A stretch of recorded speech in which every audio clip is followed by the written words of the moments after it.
Grades can be important. They can also be placeholders. They can even be completely unimportant. It all depends on the school, the instructor, the student, and how those grades are used. Every once in a while, we make a video to share our perspective. The worship of grades is a measure of a person's worth, while also awarding grades for literally living and breathing has created a system that is undermining the foundation of education for education's sake. And that is where we see the concept of grades at this point. Grades in education have historically been used as a method of evaluation. They assess the quality of work submitted by the student. They measure whether a student is participating in the educational process, showing up to class, turning in assignments, or using any other learning tool established by the instructor or school. And in a perfect world, grades are a true reflection of academic mastery of the subject matter. Grades are also a reflection of everyone involved. Some of those people are students who range from dedicated processors of information to those who are just checking the box or aren't even trying.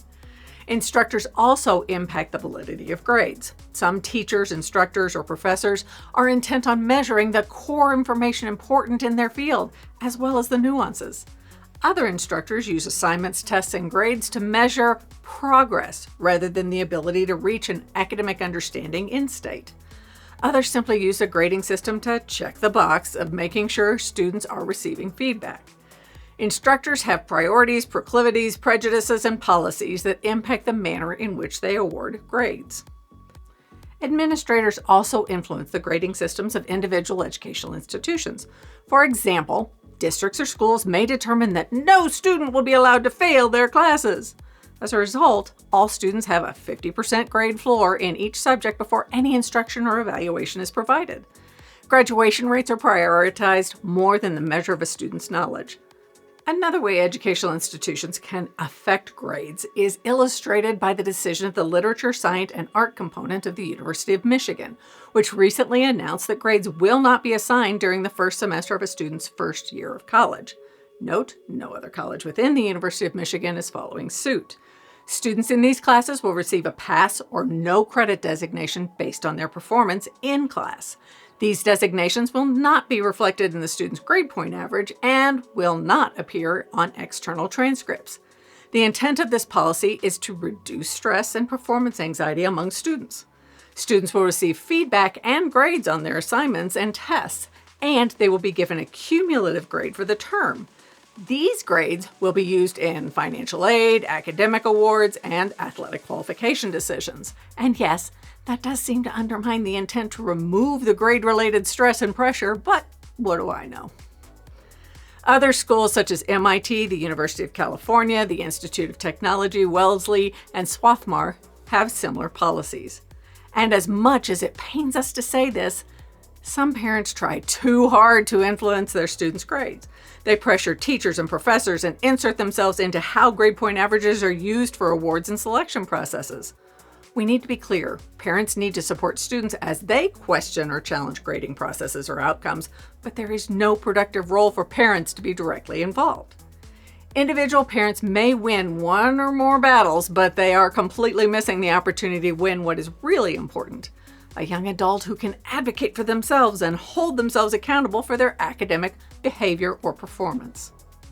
So grades become an amorphous entity that motivates, incentivizes, reflects knowledge, penalizes, and creates hurdles.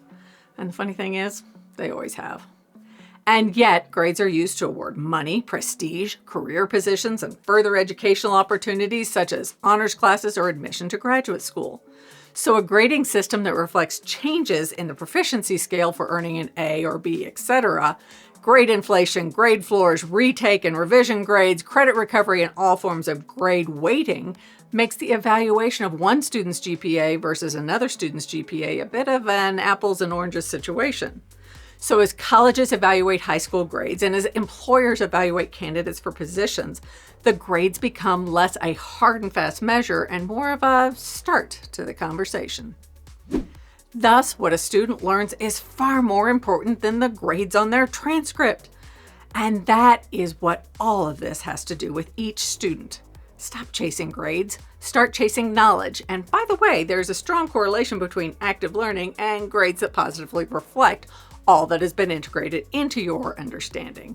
That correlation is not necessarily causation, but it is positive. One conclusion we know to be true is that generally, after your first year in college, your high school grades really don't matter.